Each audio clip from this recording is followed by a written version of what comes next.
മനോഹരമായൊരു വ്യൂ തന്നെയാണ് ഇവിടെ. ഇത് മാത്രമല്ല നമ്മൾ ഇങ്ങോട്ട് വരുന്ന വഴികൾ ആപ്പിൾ തോട്ടങ്ങളും അതുപോലെ തന്നെ കയറി വരുന്ന ചുരങ്ങളും എല്ലാം തന്നെ നമുക്ക് മനസ്സിന് ആസ്വദിക്കാൻ പറ്റിയ കാഴ്ചകളാണ് ഇവിടുന്ന് കിട്ടുന്നത്. കശ്മീരിലെ പ്രധാനപ്പെട്ട ഒരു ഡെസ്റ്റിനേഷനാണ് ഗുൽമർഗ്. ഗുൽമർഗ് വ്യൂ പോയിൻറ്റിലാണ് ഇപ്പോൾ നമ്മളുള്ളത്. ഇത് കണ്ടില്ലേ, ഏകദേശം 360 തന്നെ കാഴ്ചകളാണ് നമുക്ക്.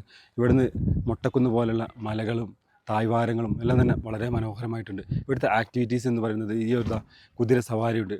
ഇവിടുന്ന് ആ തല മുതൽ ആ തല വരെ നമ്മൾ 2 മണിക്കൂറോളം ഏകദേശം കുതിരമേലെ നിങ്ങൾക്ക് അവിടുന്ന് കാണാൻ പറ്റുമെന്നറിയില്ല.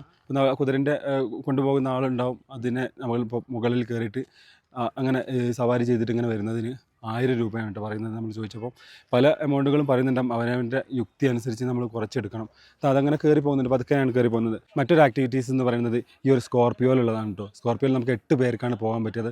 ഏകദേശം 1500 2500 ഒക്കെ സീസൺ അനുസരിച്ചൊക്കെ പ്രൈസ് മാറിക്കൊണ്ടിരിക്കും. നമ്മൾ മാക്സിമം പേശി എടുക്കുക എന്നുള്ളതാണ്. ഇപ്പോൾ 4 പോയിന്റിലേക്കാണ് നമ്മൾ കൊണ്ടുപോകുന്നത്. അത് പൈസ കുറയുന്നതനുസരിച്ച് പോയിന്റുകളും കുറയും. ഇപ്പോൾ നമുക്ക് ഇത് കൂടാതെ ഇവിടെയുള്ള ആക്ടിവിറ്റീസ് എന്ന് പറയുന്നത് അവിടെ കേബിൾ കാറാണ്. കേബിൾ കാർ നിലവിൽ കംപ്ലയിൻ്റ് ആയതുകൊണ്ട് തന്നെ അതിൻ്റെ മെയിൻ്റനൻസിലാണ്.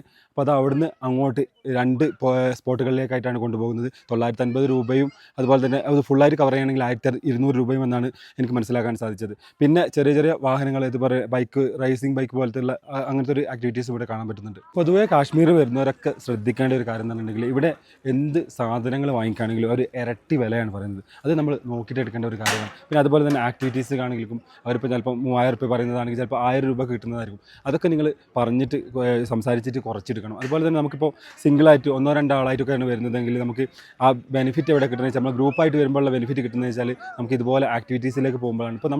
ഇപ്പോൾ പോയത് പിന്നെ ഈ കാറിൽ പോയത്, ഇപ്പോൾ സ്കോർപ്പിയോയിൽ പോയത് 8 പേരാണ്. അപ്പോൾ 8 പേര് ഡിവൈഡ് ചെയ്തിട്ടാണ് ഈ 1500 രൂപ നമ്മളിപ്പോൾ കൊടുത്തത്. 1500 രൂപ ഡിവൈഡ് ചെയ്തെടുക്കുമ്പോൾ ഓരോരുത്തർക്ക് വരുന്ന എമൗണ്ട് നമ്മൾ കാൽക്കുലേറ്റ് ചെയ്ത് വെക്കാം. അത് നമ്മൾ 2 പേരോ 3 പേരോ വരാണെങ്കിൽ എന്നാലും കൊടുക്കണം 1500 രൂപ. അതൊക്കെയാണ് ഇതിൻ്റെ ഒരു വ്യത്യാസം. അതുപോലെ തന്നെ നമുക്ക് മനസ്സിലാക്കി എടുക്കേണ്ട കാര്യങ്ങളും.